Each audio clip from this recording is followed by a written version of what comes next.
Being a woman on this planet, I know what we face. You go out to an event and you can stand for 20 minutes and then need to sit down because your feet are hurting you so much. Your footwear looks great, but it gives you so much pain and no support. This is Antonia, the inventor of high-tech heels. She raised over $2 million for her business using crowdfunding.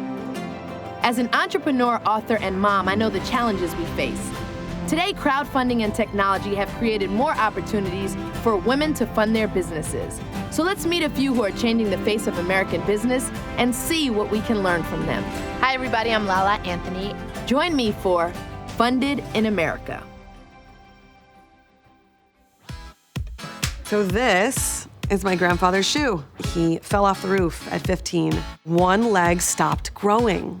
And from underneath a pair of pants, no one would be able to tell if that was even anything different. I definitely was inspired by my grandfather and this assistive device, and I do feel that footwear should be empowering and not limiting in any way.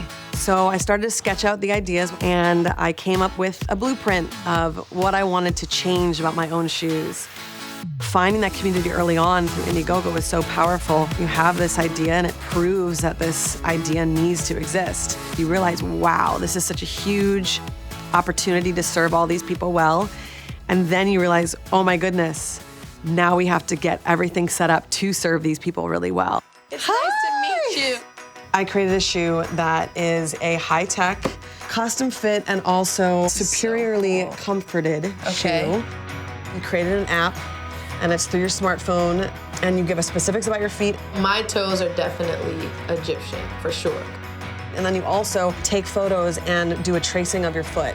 And then we get all the data we need to be able to absolutely make these shoes to your measurements. About 80% of us are wearing shoes that are too small for our feet. Fit is such an issue. Right, your left foot and your right foot might be completely different. So one cool thing about our company that I did too was it's a split shoe box. I love the box. And it says, can you feel the glass ceiling breaking? We wanted to create a collection of nudes. Because the demand for a nude collection is so high, and also we come in so many different shades, we want to create one more to address more of the skin tones out there. These shades are not represented. Being an African-American Hispanic woman, like, we need it. You know, it's necessary. And I feel like in a lot of businesses, certain shapes, certain sizes, certain skin tones are just forgotten about. So for me, it's exciting to hear you talk about it and talk about understanding the need for it. I know being a fellow entrepreneur, there's always challenges. When you have a crowdfunding campaign launch, you have to put an estimated delivery date. Okay.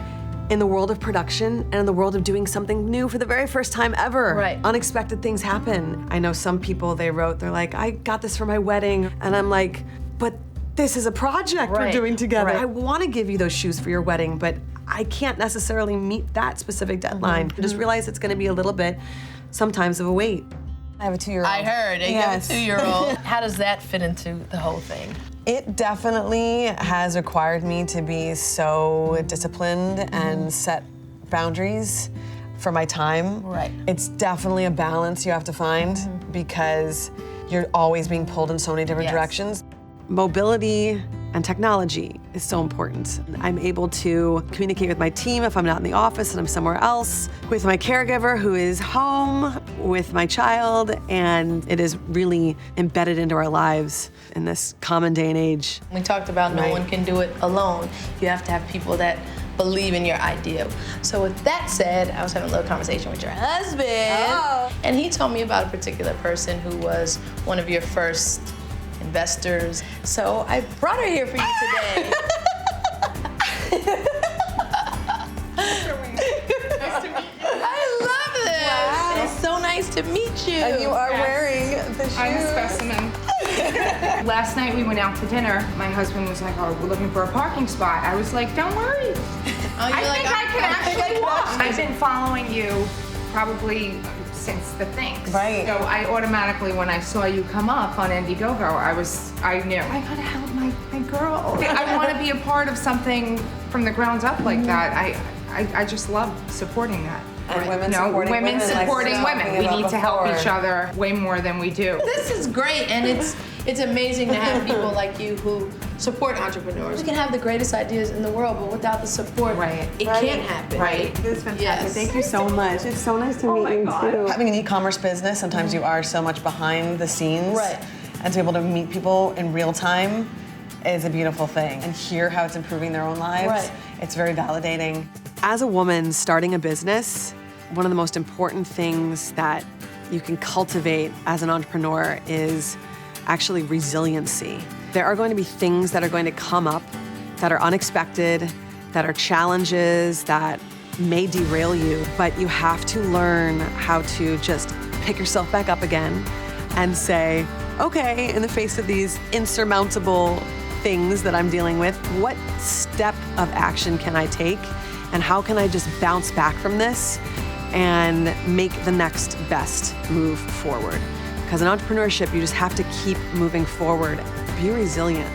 Work on that muscle. It is like a muscle, being resilient. Soul Pancake.